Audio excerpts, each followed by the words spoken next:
Bonjour à tous, de retour sur la chaîne Foot News. Cette semaine, on parle des équipes de Serie A et je vais donc commencer par deux projets super intéressants à analyser. C'est compliqué, certes, mais super intéressant, que sont les deux équipes de Milan, donc l'AC Milan et l'Inter Milan. Je vais juger leur saison. Vous le savez, ça fait 2-3 ans, leurs saisons sont catastrophiques, il n'y a concrètement rien à dire, il n'y a aucun titre, ils sont 6ème, 7ème place, ils sont même pas qualifiés en coupe d'Europe, donc c'est vraiment une catastrophe. Je crois que cette saison, il y a le Milan AC qui est qualifié en Ligue Europa. Bref, c'est une catastrophe. J'ai rien à dire sur la saison, à part dire que c'est catastrophique. Ce n'est plus les Milan qu'on connaissait d'autrefois, qui étaient deux très belles équipes. Je vais donc enchaîner sur le mercato. L'AC Milan fait un mercato étincelant, ils ont déjà recruté presque pour 100 millions d'euros je crois, en recrutant un latéral gauche Ricardo Rodriguez, des milieux de terrain et aussi des attaquants. Je me souviens plus exactement des noms, mais en tout cas c'est franchement un très beau mercato qui réalise ici. Il y a André Silva, le jeune portugais qui vient de Porto là, donc franchement c'est un très beau début de mercato. Je leur souhaite de continuer, hein. Je vais pas leur fixer d'objectifs pour le mercato. On sait qu'il y a un problème avec le gardien Donnarumma qui est jeune, qui a la Coupe du Monde là de moins de 21, il y a un problème pour sa prolongation. Franchement, j'ai pas trop de conseils à faire, mais à part de recruter vraiment de bons joueurs, de changer un peu toute l'équipe. Franchement, il y a beaucoup de choses à changer au Milan AC. Et pour l'Inter Milan, on sait que ça va faire, je crois que c'est lors de la saison dernière, ils ont recruté énormément de jeunes joueurs, de très bons joueurs. On se rappelle de Gabigol, du portugais qui est numéro 6. Le chauve, je me souviens plus du tout son nom, je me souviens plus exactement.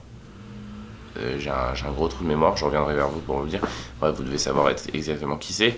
Ils ont pas mal aussi de vieux là-bas, donc que ce soit Miranda, Andanovic, leur gardien, donc il va falloir changer un peu tout ça. C'est la même chose que l'AC Milan, il va falloir dégraisser en profondeur, recruter des jeunes joueurs et évidemment voir le projet sur 5 ans. On peut pas avoir des résultats tout de suite, mais il va falloir commencer à vraiment recruter des joueurs capables de ramener ce Milan AC au niveau qu'il avait autrefois, et cet Inter Milan au niveau qu'il avait aussi autrefois. Sinon, donc mes pronostics pour les deux Milan la saison prochaine, ce que j'aimerais c'est qu'ils soient au moins dans le top 4 de Serie A, les deux équipes. Il n'y a pas beaucoup d'équipes qui, franchement, ils peuvent rivaliser, hein. Ils peuvent être au moins atterrir derrière l'AS Roma, la Juventus et Naples, c'est largement faisable. Donc ensuite, peut-être, pourquoi pas, hein, cette année, c'est vrai que cette année le Milan AC a gagné la Super Coupe d'Italie contre la Juventus, donc pourquoi pas essayer pour les deux équipes de gagner une petite coupe. Ça fait toujours du bien, voilà, je leur souhaite de gagner une petite coupe. Maintenant, mes pronostics à moi, est-ce que ça va vraiment être ça? Moi je pense que le Milan AC arrivera dans le top 4 la saison prochaine de Serie A, mais pas l'Inter Milan. Par contre les deux équipes, les deux équipes ne gagneront pas de coupe malheureusement. C'est mes pronos. Et leur projet sur 5 ans, c'est un projet qui commence, il y a des investisseurs qui ont mis beaucoup d'argent dans les deux équipes. Donc pour moi ça ne peut que aller de l'avant, il n'y a pas de raison que ça s'effondre. Déjà qu'il y avait une certaine stabilité au Milan AC, en plus les deux clubs ont une grande notoriété, hein. Ils sont reconnus à travers le monde, l'Europe, donc pourquoi il n'y a pas forcément énormément de mal à ce que les joueurs...